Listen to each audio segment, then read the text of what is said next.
다 함께 사도신경으로 우리의 신앙을 고백함으로 4월 15일 목요일 부활절 기도여행을 시작하겠습니다. 나는 전능하신 아버지 하나님, 천지의 창조주를 믿습니다. 나는 그의 유일하신 아들 우리 주 예수 그리스도를 믿습니다. 그는 성령으로 잉태되어 동정녀 마리아에게서 나시고 본디오 빌라도에게 고난을 받아 십자가에 못 박혀 죽으시고 장사된 지 사흘 만에 죽은 자 가운데서 다시 살아나셨으며 하늘에 오르시어 전능하신 아버지 하나님 우편에 앉아 계시다가 거기로부터 살아있는 자와 죽은 자를 심판하러 오십니다. 나는 성령을 믿으며 거룩한 공교회와 성도의 교제와 죄를 용서받는 것과 몸의 부활과 영생을 믿습니다.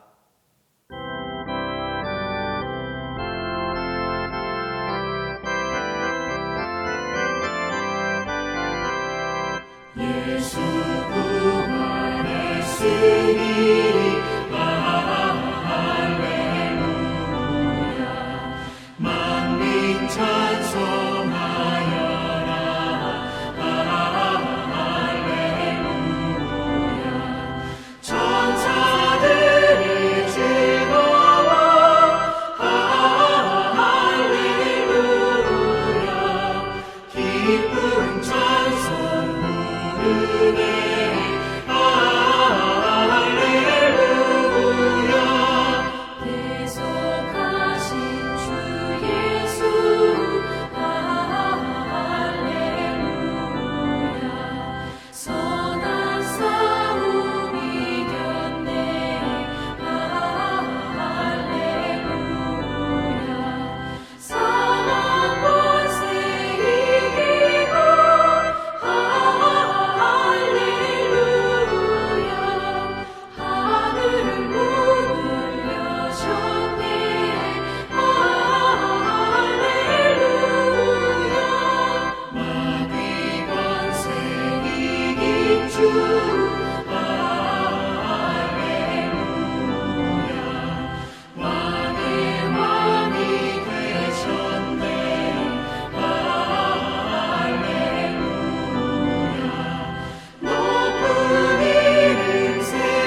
오늘 우리에게 주신 하나님 말씀은 고린도전서 5장 6절 하반절에서 8절 말씀입니다.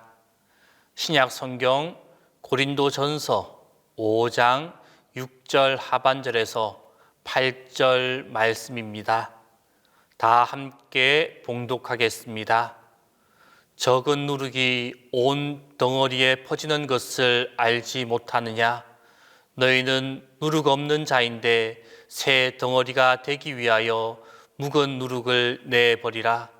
우리의 유월절 양 곧 그리스도께서 희생되셨느니라. 이러므로 우리가 명절을 지키되 묵은 누룩으로도 말고 악하고 악에 찬 누룩으로도 말고 누룩이 없이 오직 순전함과 진실함의 떡으로 하자. 오늘 우리가 읽었던 본문 말씀에서 사도 바울은 교회가 영적으로 거룩해져야 함을 유월절 규례를 통해서 권면해 주고 있습니다. 즉 유대인들이 유월절에 이전에 죄되었던 모습을 청산하고 새로운 생활을 시작한다는 의미에서 누룩 없는 떡을 먹었듯이 참된 유월절 어린 양 되시는 예수 그리스도의 보혈로 죄로부터 구속함을 받은 성도들, 그 성도들은 그 삶 속에서 묵은 누룩, 곧 죄가 발견되지 않도록 거룩해져야 한다라고 권면하고 있는 것입니다. 이러한 바울의 권면, 이 권면을 기록하고 있는 오늘 말씀의 마지막 절인 8절 말씀에서 사도 바울은 성도의 삶을 유월절 잔치에 비유하면서 교훈해 주고 있습니다. 바울은 이러므로 우리가 명절을 지키되 라고 말하고 있습니다. 이런 성도들이 실제로 유월절을 지켜야 한다라는 그 말이 아니라 성도의 삶 전체가 유월절 잔치를 지키는 것과 같이 되어야 한다라는 그 의미를 가지고 있습니다. 그렇다면 과연 우리가 어떠한 생활을 하며 나아갈 때 이 사도 바울이 말하고 있는 유월절 잔치를 지키는 그 삶과 같이 되겠습니까? 그 첫 번째로 성도는 성결하고 거룩한 삶을 살아야 합니다. 8절 말씀 이어서 보면 명절을 지키되 묵은 누룩으로도 말고 악하고 악의에 찬 누룩으로도 말고 누룩이 없이 오직 순전함과 진실함의 떡으로 하자라고 말하고 있습니다. 여기서 누룩, 이 누룩은 물론 죄를 상징합니다. 그러므로 성도가 유월절 잔치를 바로 지키며 나아가기 위해서는 우선 삶에서 죄를 제거한 거룩하고 성결한 삶을 살아가야 한다는 것입니다. 하나님은 유월절에는 집 안에 있는 그 누룩 있는 떡을 모두 제거할 것을 말씀하셨습니다. 그래서 유대인들은 유월절 전날에 등불을 들고 집안 구석구석 누룩을 찾습니다. 집안 구석구석 샅샅이 뒤져서 그 모든 누룩을 찾아서 버렸습니다. 이처럼 주님의 유월절 잔치에 참여하는 성도, 그 성도는 자기 삶의 조그만 죄악의 습성이라도 찾아서 그 습성을 없애는 삶을 살아야 한다는 것입니다. 그리고 두 번째로 성도는 그리스도의 구속의 은혜 안에 늘 거하고 있어야 합니다. 출애굽 바로 전날 그 밤에 하나님께서는 이스라엘 백성들에게 어린 양 한 마리를 잡아서 그 피를 문설주에 바르라고 말씀하셨습니다. 그렇게 하면 그 바른 피를 보고 하나님의 죽음의 사자가 그 집을 넘어갈 것이다 라고 말씀하셨습니다. 그리고 그 말씀대로 이루어졌습니다. 이처럼 주님의 백성들은 어린 양 되시는 그리스도 예수 안에 거하면서 그리스도의 은혜를 늘 느끼며 늘 체험하며 살아가야만 합니다.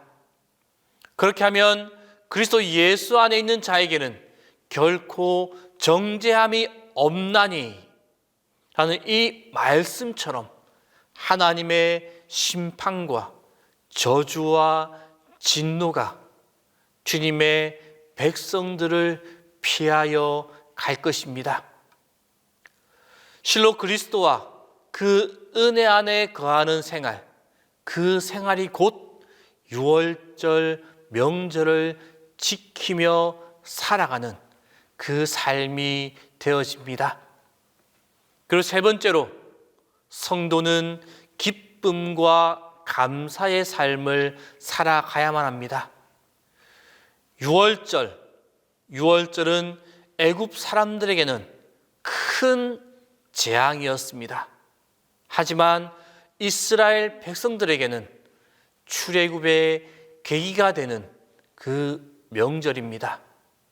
즉 그날은 하나님이 애굽에 처음 난 것에 대해서는 그것이 사람이든지 가축이든지 그 생명을 다 빼앗은 날입니다.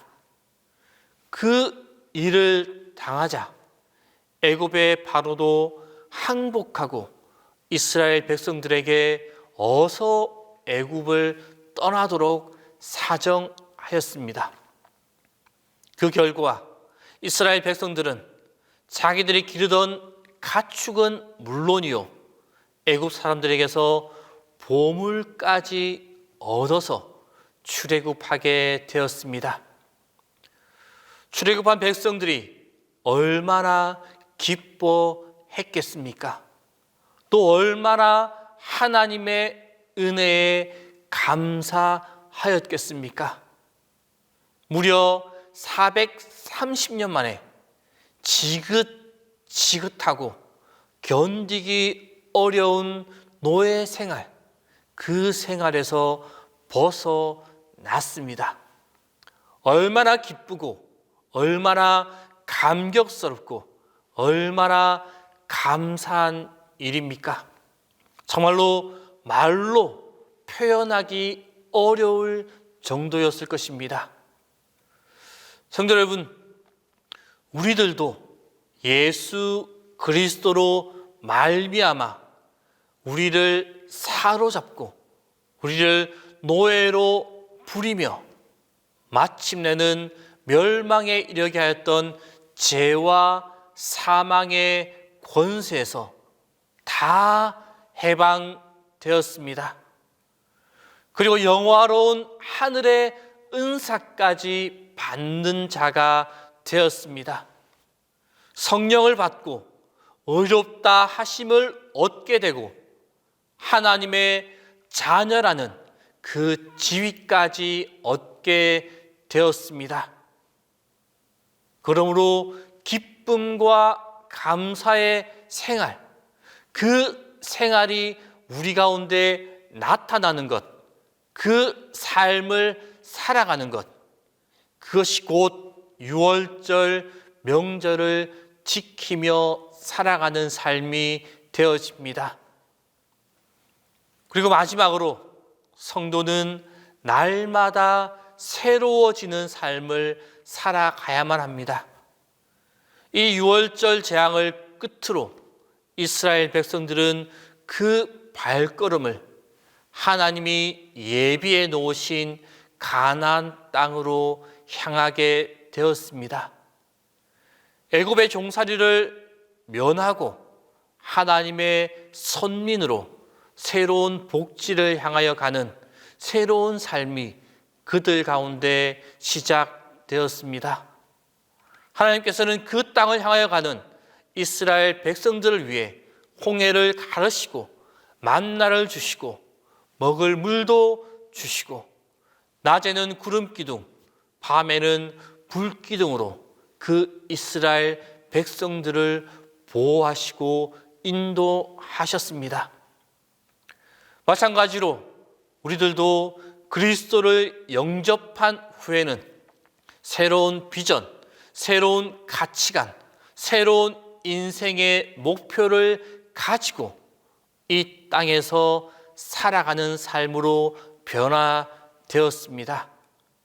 옛 것은 버리고 오직 하나님이 주시는, 하나님이 지시하시는 곳으로 가는 것이 우리 믿음의 백성들의 삶입니다. 그리스도 안에서 저 하늘의 꿈과 비전을 지니고 살아가는 것, 그것이 곧 유월절 명절을 지키며 살아가는 성도의 삶임을 기억하시기를 바랍니다. 그러므로 성도 여러분, 이렇게 성결한 삶, 그리스도의 은혜 안에 거하는 삶, 감사와 기쁨이 넘치는 삶, 그리고 날마다 새로운 삶을 사는 것, 그것이 곧 성도된 우리들의 삶이요, 주님의 정하신 영원한 유월절 명절을 지키며 살아가는 삶임을 기억하시기를 바랍니다. 이 사실을 기억하고 주님의 거룩한 성도된 삶을 살아감으로 주님의 은혜가 우리 성도들 삶 가운데 가득하기를 바랍니다. 기도하겠습니다. 하나님, 하나님의 자비하심과 긍휼하심이 날마다 새롭고 아침마다 새롭습니다. 우리의 삶을 살피시고 붙들어 주시는 신실하신 주님, 오늘도 주님께서 허락하신 새날에 첫 호흡으로 주님을 찬양하고 주님의 말씀을 소리내어 읽을 수 있으니 감사합니다. 주님께서 선물로 주신 이 하루를 주님과 함께 바르고 정직하게 사랑과 진실함으로 살아가게 하여 주옵소서. 오늘도 우리를 선한 길로 인도하여 주옵소서. 하나님, 그러나 이 세상은 참 험하여서 신실하신 주님을 의지하면서도 늘 우리의 마음속에는 불안과 염려가 가득합니다. 두려움이 몰려올 때도 참 많이 있습니다. 신실하신 하나님을 알면서도 믿음이 약하여서 평안하지 못하고 불안에 떨고 있는 우리를 불쌍히 여겨 주옵소서. 너희는 마음에 근심하지 말고 두려워하지 말라. 주님께서 이 말씀하신 이 말씀을 기억합니다.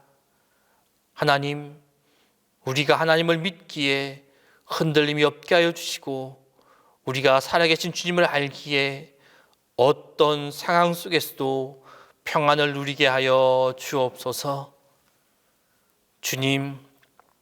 주님께서 우리에게 죽음을 넘어서는 부활의 소망을 주셔서 약한 자도 병든 자도 실패자도 낮은 자도 심지어 죽은 자도 하나님의 은혜 가운데 평안을 누릴 수 있습니다. 하나님, 감사와 찬송을 올려드립니다.